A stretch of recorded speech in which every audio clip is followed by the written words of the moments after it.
I checked into the old hotel on a cold, stormy night. The rain was pouring down, and the wind howled through the trees, creating an eerie atmosphere. The hotel stood tall and imposing, its dark windows reflecting the gloomy surroundings. Little did I know that my stay would turn into a nightmare beyond my wildest imagination. The following night, the strange occurrences escalated. As I lay in bed, I heard a faint scratching sound coming from the closet. I approached it cautiously, my heart pounding in my chest. I opened the door, and to my horror, I found scratch marks on the inside, as if someone had been trapped inside and desperately tried to escape. The room grew colder, and a sense of dread washed over me. I couldn't shake the feeling that I was being watched. Every shadow seemed to move, and the walls whispered secrets I couldn't decipher. Sleep became impossible, and I spent the nights in a state of constant fear. One evening, as I was preparing to leave the hotel, I noticed a small, hidden compartment in the closet. It was concealed behind a loose panel, and curiosity got the better of me. Inside, I found a collection of old photographs, each depicting a different guest who had stayed in the room before me. As I examined the pictures, I noticed a pattern. Each guest had a look of terror etched on their faces, as if they had witnessed something unimaginable. The realization hit me like a ton of bricks. The hotel was cursed, and I was just another victim trapped in its web of horror. With newfound determination, I decided to confront the hotel management about the sinister occurrences. But when I approached the receptionist, she simply smiled, her eyes filled with malice. "You should have never checked in," she whispered, her voice sending shivers down my spine. I fled the hotel that night, leaving behind the nightmares that haunted me. The experience left me scarred, forever changed. The hotel's dark secrets and the malevolent presence that lurked within its walls would forever haunt my dreams.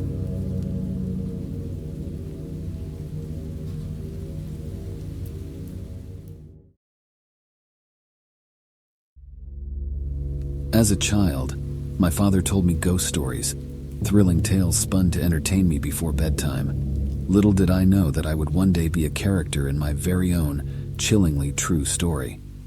This happened when I was assigned to refurbish an old warehouse my father had bought, situated in the heart of Mennonite country, a secluded place surrounded by endless cornfields and gnarled trees with no civilization in sight. Mobile reception was a lost cause out here. My task was simple: transform the front office space into a functioning area.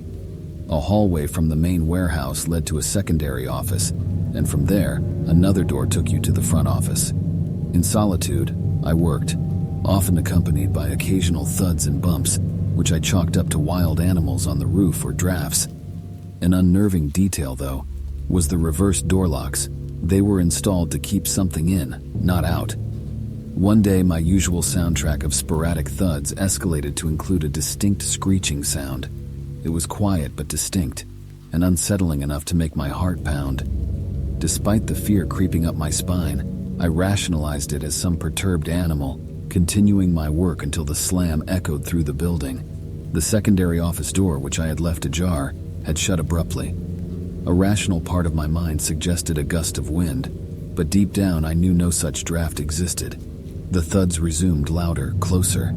It felt as though they were coming from just beyond the door. I was paralyzed with fear, my gaze fixated on the door handle as it started to turn. The door creaked open, revealing nothing but a stifling silence that was suffocating me.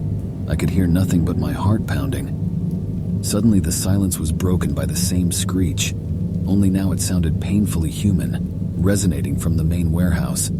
The door slammed shut once again, and I bolted, driving until I regained cell reception and could call my father.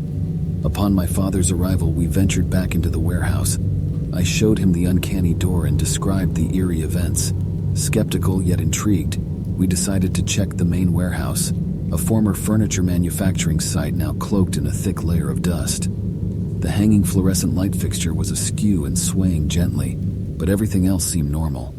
The dust was undisturbed, the windows locked, but as I climbed up a stepladder to check the light, I found something horrifying: a single, abnormally large handprint atop the light, devoid of any corresponding footprints in the dust. Despite my protestations of this abnormality, my father insisted it must have been a thief, urging me to continue work next time. His words, however, were drowned out by the familiar thud, now amplified into a shaking, as if the building itself was shuddering.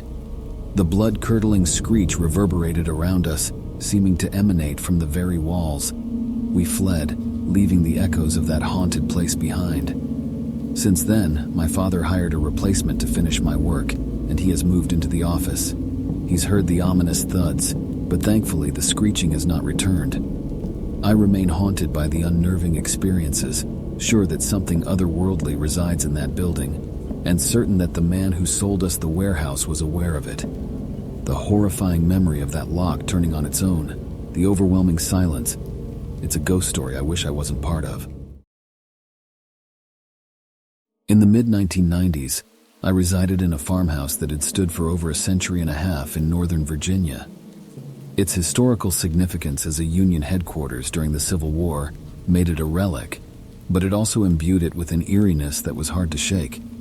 My encounters within its walls could easily be an anthology of spine-tingling tales, but one stands out above the rest. The stone cellar of our home was sectioned into 2 rooms, a place that always spiked my anxiety whenever I had to descend into its cold embrace for an errand. One such day, my parents had requested a trivial item stored in the depths of the cellar. I knew that it would be in the room that housed the boiler, an area shrouded in darkness due to a faulty light fixture. Descending into the cellar, my heart pounded in my chest as the anticipated darkness awaited me. Despite the uncooperative light, the faint illumination from the hallway spilled into the room just enough to reveal the object of my quest. I braved a few steps into the semi-darkness, secured the object, and glanced around instinctively. In the room's corner lurked a silhouette. It towered at about 6 feet, mirroring a human form. A feeling of temporary relief washed over me as I reasoned it to be my father's life-size John Wayne cutout stored in the basement. However, my relief was short-lived as I turned left and came face to face with the Duke himself, propped against the wall near the doorway. I spun around to find the shadowy figure had vanished, leaving only an empty corner where it had loomed just seconds before. Panic surged through me, and I sprinted out of the cellar, leaving the chilling emptiness behind. It was a good month before I could muster the courage to venture back into the basement again.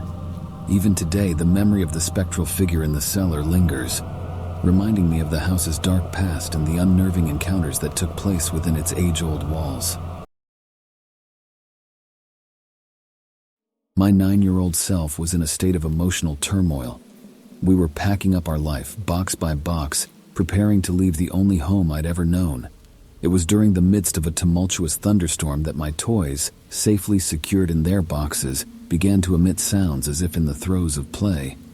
My mother brushed it off as an effect of the electrically charged storm, a reasoning I accepted then. But today I suspect she was simply comforting herself. My younger sister had always had her imaginary friends. It was common, I presumed, for a 5-year-old, but there was an unsettling feeling that had accompanied these invisible playmates.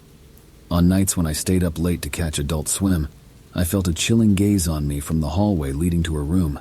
It was a sensation that intensified as we prepared for the move.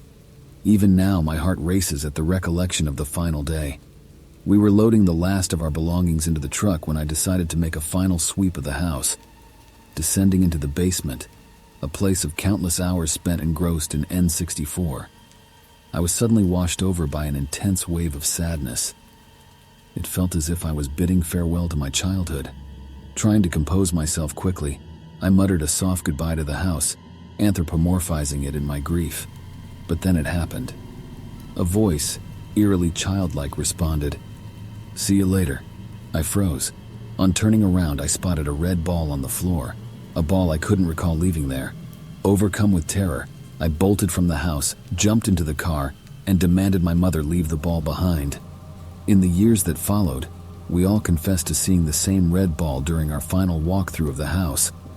Only my sister and I had heard the voice, but the sight of the ball alone was enough to send shivers down my parents' spines.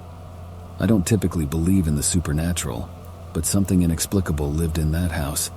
To this day, it incites a bone-chilling fear within me, a testament to the haunting whispers of a home we left behind.